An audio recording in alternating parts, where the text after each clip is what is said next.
Après 60 ans, la paix intérieure devient plus précieuse que jamais.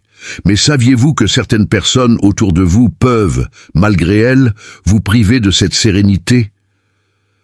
Dans cette vidéo, découvrons ensemble les 6 types de personnes avec qui il vaut mieux éviter de vivre pour préserver votre liberté, votre bien-être et profiter pleinement de cette belle étape de la vie. Après 60 ans, il y a certaines personnes avec lesquelles vous ne devriez pas vivre. Savez-vous lesquelles? À mesure que nous avançons en âge, choisir avec qui partager notre espace et notre temps devient l'une des décisions les plus importantes. Plus que jamais, notre paix d'esprit, notre liberté et notre bien-être dépendent des personnes qui nous entourent. Pourtant, certaines d'entre elles, au lieu de contribuer à notre bonheur, peuvent compliquer notre vie et nous épuiser. Le plus dangereux, c'est que bien souvent, nous ne nous en rendons pas compte à temps. Ici, j'aimerais vous parler de 6 types de personnes avec qui il ne faudrait jamais vivre durant la retraite ou la 3e âge.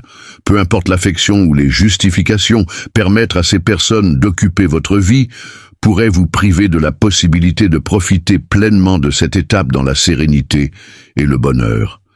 Ne vous laissez pas distraire et lisez bien jusqu'au bout, car une de ces leçons pourrait vous ouvrir les yeux sur une forme de relation qui, sous prétexte d'être un soutien, exerce en fait un contrôle sur votre vie bien plus que vous ne l'imaginez. Alors, êtes-vous prêt à entamer ce chemin vers une vie plus tranquille et heureuse? Petite histoire inspirante. Dans un petit village entouré de montagnes, où le temps semblait s'écouler plus lentement, vivait un vieil homme nommé Don Félix. Il avait mené une longue vie, riche en expérience, et rayonnait d'une sérénité impressionnante. Ses cheveux grisonnants et son regard profond reflétaient des années de réflexion et de sagesse. Il n'avait pas besoin de beaucoup parler. Son silence et ses yeux exprimaient l'essentiel de tout ce qu'il avait appris. Un jour, un homme nommé Georges, qui approchait la 60aine, vint le voir en quête de réponse. Malgré une vie plutôt stable, il ressentait une perte de joie et une impression d'être freiné par ses relations et responsabilités. « Maître » demanda Georges d'une voix inquiète. « Tout le monde te respecte dans le village, et tu parais si serein. Comment as-tu trouvé la paix à ce stade de la vie? Parfois j'ai l'impression que le poids des gens autour de moi me freine. » Don Félix l'invita calmement à s'asseoir avec lui sous un vieil arbre, témoin de nombreuses générations d'histoires. Ils contemplèrent le paysage et finalement le vieux sage parla d'une voix douce mais remplie de sagesse. Il expliqua que, dans sa jeunesse, il pensait que la vieillesse serait facile s'il était entouré des bonnes personnes, mais il avait découvert que toutes ne conviennent pas pour partager nos dernières années. Certaines, même bien intentionnées, peuvent nous causer plus de tort que de bien. Il y a 6 types de personnes avec qui tu ne devrais jamais vivre après 60 ans, reprit Don Félix. Il insista sur la nécessité de savoir poser ses limites, même s'il s'agit de proches. Ta paix doit passer en premier, dit-il, car à ce stade de la vie, tu as besoin de gens qui te relèvent, pas qui t'abaissent ou te vident de ton énergie. Georges, d'abord perplexe, se mit à reconnaître dans ses propres relations certaines de ces personnes. Le sage conclut en disant que la vieillesse est un temps pour la croissance et la sérénité, et que ces qualités se perdent si l'on s'entoure mal.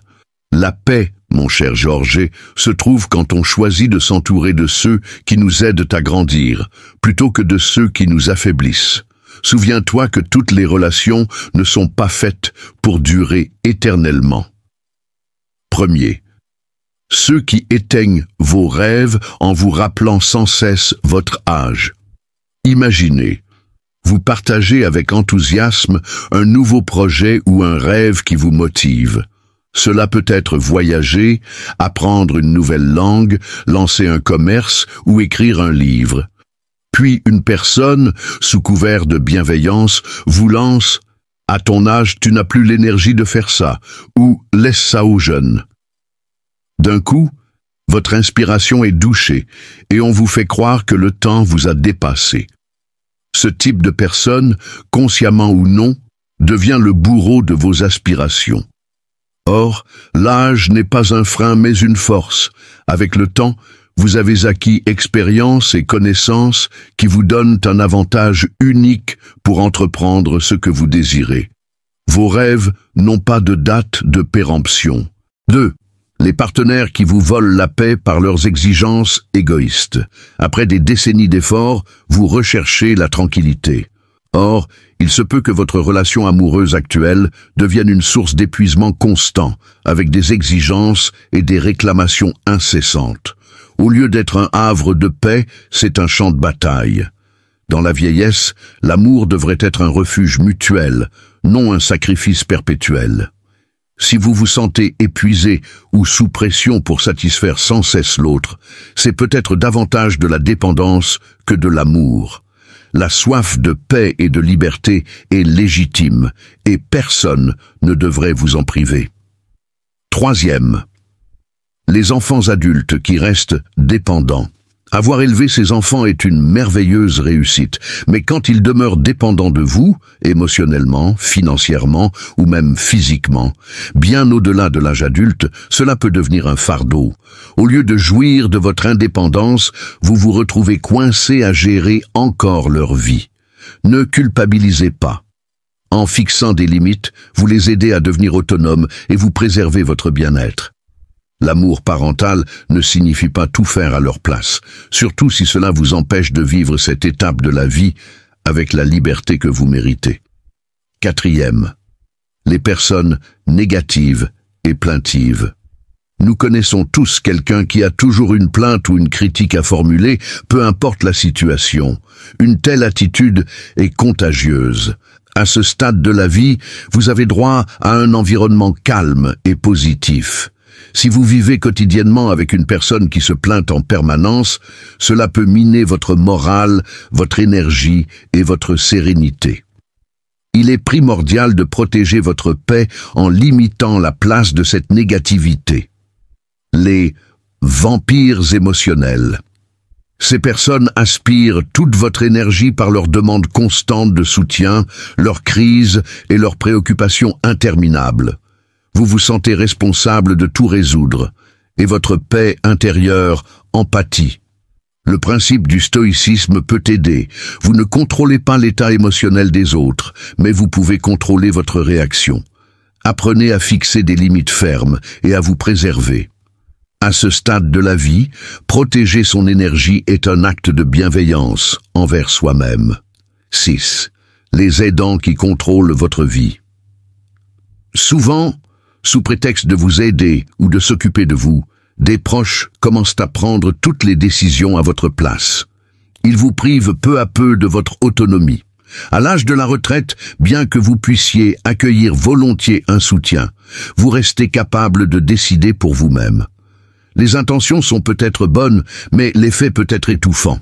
Vous perdez la liberté de mener votre vie comme vous l'entendez. Il est essentiel d'affirmer que vous souhaitez rester maître de vos choix, vivre avec sérénité. En conclusion, la soixantaine et au-delà représentent un temps précieux pour se redécouvrir, poursuivre ses passions et cultiver la paix intérieure. Pour en profiter pleinement, il est indispensable de s'entourer des bonnes personnes et de fixer des limites face à celles qui épuisent votre énergie ou contrôlent votre vie. Vous avez le droit de choisir comment vivre cette étape, d'honorer votre sagesse acquise et de défendre votre sérénité. Souvenez-vous qu'il n'est jamais trop tard pour privilégier votre bien-être, votre liberté, votre tranquillité et votre bonheur en dépendent.